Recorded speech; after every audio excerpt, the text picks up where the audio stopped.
सपना तू दिहलू बिगाड़, तोहरे चलते हो गई बेकार। हो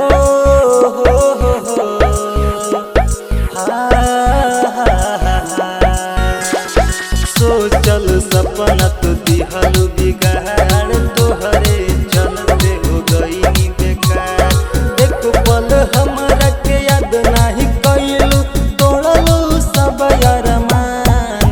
आरे गइलू ए जान, छोड़ी के गइलू ए जान।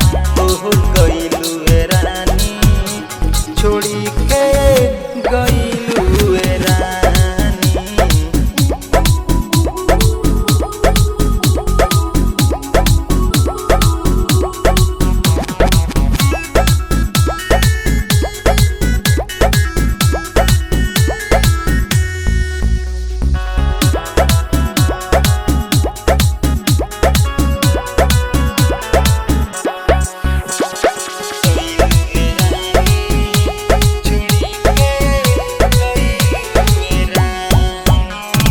तोहरे सूरत देखी रहे मुस्कान, अब तो हो गइलू दोसरा के जान। ओ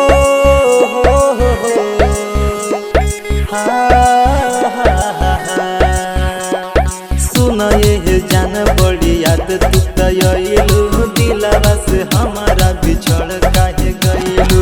भूल ऐसन दिलवा में अगिया लगइलू, देख जहर बोल काहे चल गइलू।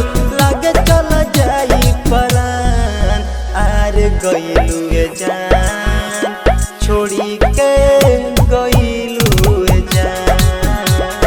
गइलू ए रानी, छोड़ी के गइलू ए रानी।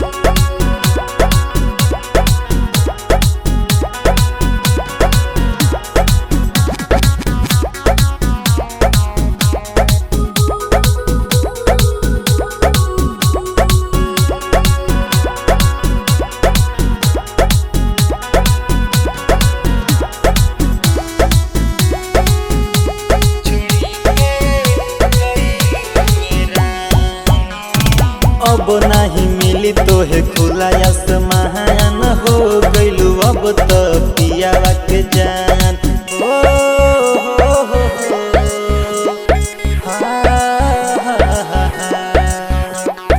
जाके ससुरवा बदल काहे गइलू, पियावा के प्यार में पिघल कैसे गइलू।